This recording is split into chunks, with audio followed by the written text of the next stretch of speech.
नमस्कार दोस्तों।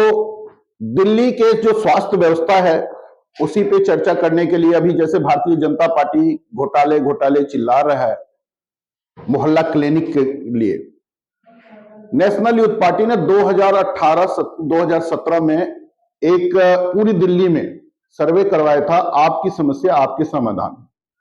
उस समय दिल्ली के लगभग 67,000 लोगों ने, 1 लाख लोगों से हम लोगों ने बात किया था पूरी दिल्ली में, उसमें से 67,000 लोगों ने दिल्ली के स्वास्थ्य व्यवस्था के बारे में बताया था। जो दिल्ली की स्वास्थ्य व्यवस्था बिल्कुल ही घटिया है। दिल्ली में स्वास्थ्य व्यवस्था मतलब स्थिति चरमरा गई है। ये जो मोहल्ला क्लिनिक है ये भ्रष्टाचार का सबसे बड़ा अड्डा है। और ये बातें हम लोग आज नहीं, ये 2019 में ताल कटोरा में 16 जनवरी 2019 को ताल कटोरा में नेशनल यूथ पार्टी के कार्य योजना 2020 जारी किया था। उसमें हम लोगों ने जो स्वास्थ्य पे, हेल्थ पे 3.3 जो पॉइंट था उसमें साफ लिखा गया था, जो स्वास्थ्य के नाम पर भ्रष्टाचार का अड्डा है मोहल्ला क्लिनिक, नेशनल यूथ पार्टी की सरकार बनते ही सबसे पहले हम मोहल्ला क्लिनिक को बंद करवाएंगे। ये बातें हम लोगों ने दिल्ली सरकार के मुख्यमंत्री अरविंद केजरीवाल जी, तत्कालीन हेल्थ मिनिस्टर को भी भेजा था लेटर, और दिल्ली के एलजी जो भाजपा के प्रतिनिधि करते हैं, मतलब एलजी कम भाजपा के लीडर ज्यादा है वो, उनको भी हम लोगों ने पत्र लिखा था। लेकिन मुझे लगता है जो एलजी साहब को भी बराबर कमीशन पहुंचता रहा और जो इतना बड़ा भ्रष्टाचार रहा उस पर आंखें मूंद के बैठे रहे। तो मोहल्ला क्लिनिक के बारे में हम लोगों ने 2019 16 जनवरी 2019 को ताल कटोरा में एक बड़ा कार्यक्रम करके, प्रेस कॉन्फ्रेंस करके, ये दिल्ली की जनता, दिल्ली के एलजी साहब, दिल्ली सरकार के स्वास्थ्य मंत्री अरविंद केजरीवाल जी जो दिल्ली के मुख्यमंत्री है, इन सबको एक तरफ से बताया था जो मोहल्ला क्लिनिक भ्रष्टाचार की अड्डा है, ये बंद होनी चाहिए। लेकिन तब भी मोहल्ला क्लिनिक चल रहा था और आज भी चल रहा है।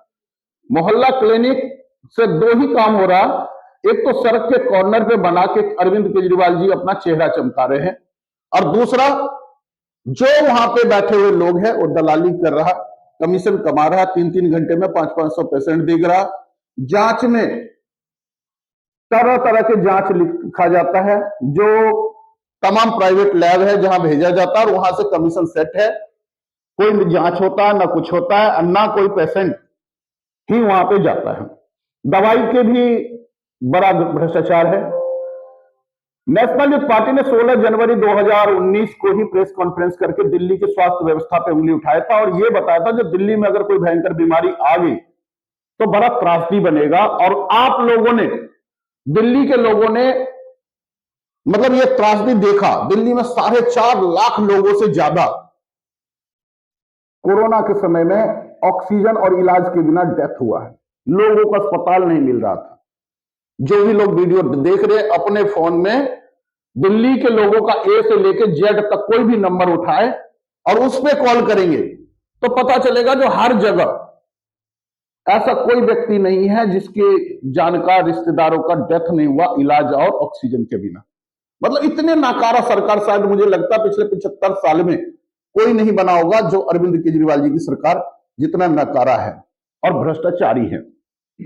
अब ये भारतीय जनता पार्टी अभी शोर मचा रहे, लेकिन उस समय क्यों नहीं शोर मचा है, ये जांच का विषय है। जो उस समय भी जब एलजी साहब को हमने भेजा तब इन्होंने शोर क्यों नहीं मचाया, क्योंकि शोर इसलिए नहीं मचाया जो मुझे लगता है जो कोई ना कोई इनकी सांठगांठ चल रही थी। अभी शायद वो सांठगांठ में कोई कमी हुई होगी तो अब इन्होंने शोर मचाना शुरू किया है। नेशनल यूथ पार्टी का पहले दिन से कहना है जो दिल्ली के स्वास्थ्य व्यवस्था ठीक करने के लिए, जो दिल्ली में जो आज के डेट में कुछ हॉस्पिटल की मनमानी है, कुछ वैसे प्राइवेट हॉस्पिटल अच्छा काम कर रहा है, लेकिन ज्यादातर प्राइवेट हॉस्पिटल के जो मनमानी चल रहा है वो इसलिए क्योंकि सरकारी स्वास्थ्य व्यवस्था बिल्कुल भी ठीक नहीं है। और सरकारी व्यवस्था ठीक नहीं है इसी कारण यह समस्या हो रहा है। दिल्ली के तमाम बड़े हॉस्पिटल जो है लोगों के डेथ होने के बाद भी, जो प्राइवेट बड़े हॉस्पिटल है लोगों के डेथ होने के बाद भी लाखों रुपए का बिल बना दे रहा है, भर्ती रख रहा है और जब तक बिल क्लियर नहीं होता डेड बॉडी तक नहीं दिया जा रहा। यह सारी समस्या इसलिए हो रहा है क्योंकि दिल्ली में स्वास्थ्य व्यवस्था सरकारी अस्पताल की बिल्कुल भी ठीक नहीं है। सफदरजंग हॉस्पिटल जो सेंट्रल गवर्नमेंट की है, वहां का एक आंकड़ा है, जो वहां पे 1 साल से 5 साल के जितने बच्चे भर्ती होता है उसमें 20% बच्चे का डेथ हो जाता है। मतलब इतनी बुरी स्थिति है क्योंकि दिल्ली सरकार की कोई भी प्राइवेट हॉस्पिटल, दिल्ली सरकार की अपनी कोई भी दिल्ली सरकार की हॉस्पिटल ऐसा नहीं है जो बच्चों के हॉस्पिटल के लिए बना हो, या एक बेड भी इन्होंने बच्चे के अस्पताल के लिए बढ़ाया हो।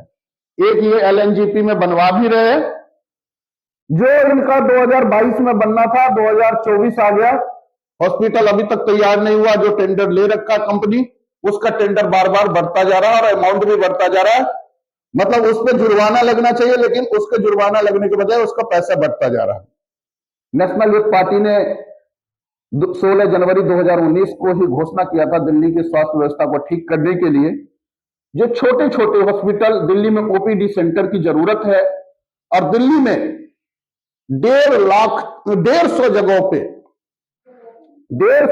पे ओपीडी सेंटर खोला जाएगा, जिसमें 25 से 100 बेड की हॉस्पिटल होगा, और दिल्ली के जो जनता है उसका प्राथमिक इलाज वहीं पे होगा।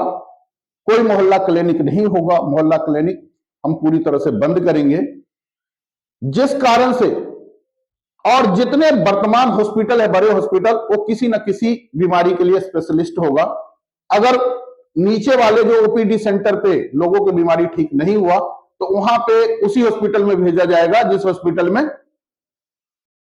उस बीमारी के लिए स्पेशलिस्ट लोग बैठे हुए, स्पेशलिस्ट डॉक्टर बैठे हुए हैं। इस तरह से दिल्ली के स्वास्थ्य व्यवस्था को हम लोग ठीक कर सकते हैं, और दिल्ली में मोहल्ला क्लिनिक में जो चोरी हो रहा है उसको हम रोक भी सकते हैं। धन्यवाद, नमस्कार।